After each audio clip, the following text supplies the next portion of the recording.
In this next lesson, we're going to talk about hammer-ons and pull-offs. And they're a real important part to either single note phrases, riffs, or strumming chords. They kind of ornament things. So let's first talk about how to do it. And the way that I want to try this first is let's just try a simple open note to a closed note or a fretted note. So I'm going to play an A string, then I'm going to hammer on to the second fret with my middle finger. So what I do is I play the open A, and I throw on my middle finger with a lot of force and quick, and I hold that finger down so that it keeps ringing out, right?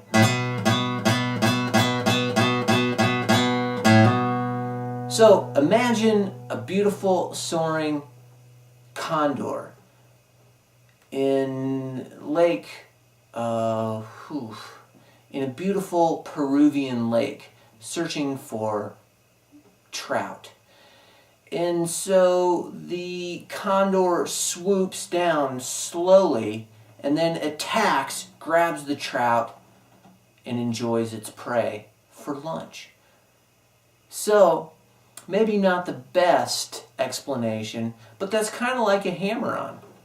Your middle finger is a beautiful condor, and then it's searching for its prey and strikes instantly to find that hammer-on note and enjoys the sounds that it makes.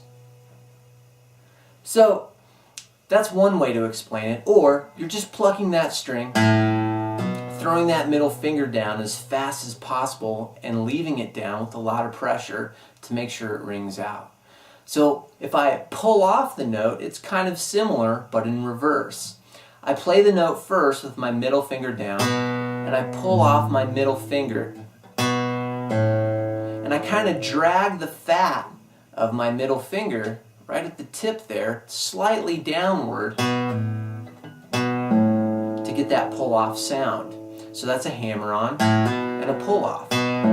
So I don't always have to start with open notes. I can use closed position notes as well. So I can also use them together. So example 2 on the hammer-ons and pull-offs sheet that I constructed for you, you can start on fret 5 on the E string, and I hammer on 5 to 7 on the E.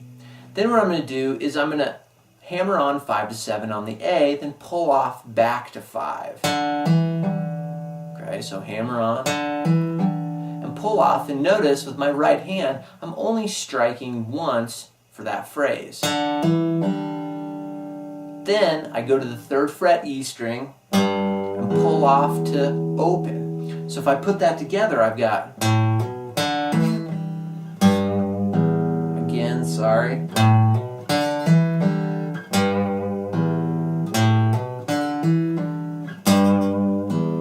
Okay, so a simple blues lick using hammer-ons and pull-offs.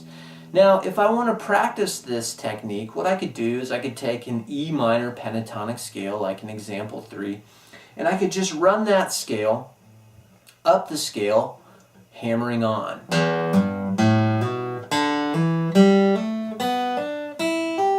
Now going back down the scale, I could pull off.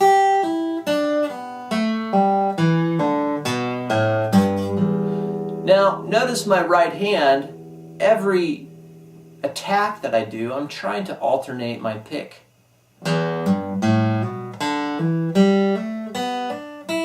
Which is an added challenge to doing this exercise. But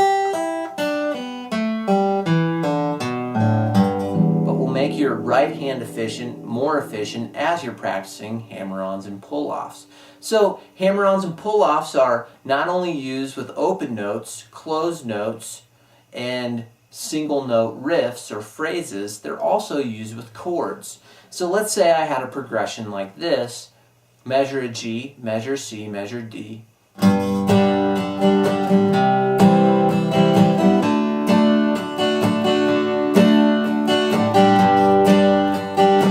It's cool, especially if you're singing, it works. But wanted an intro or a break or something, you could spice it up with some hammer-ons and pull-offs.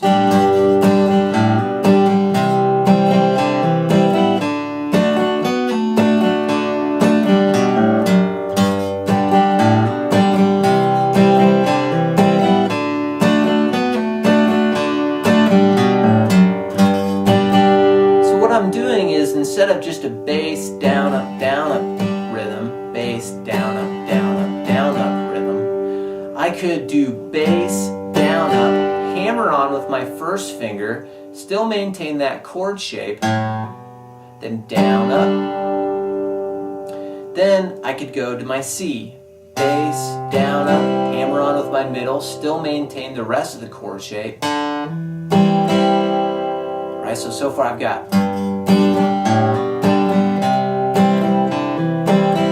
I could go to my D chord, bass, down, up, then pull off 4 to 2 using my pinky to grab 4 on the G, then another down, up, then one more bass, down, up, and then do a phrase that gets me back into the G chord. So I'm going to pull off 2 to 0, grab 2 on the E, it's kind of a walk in, back to the G. So if I put that in succession, I've got.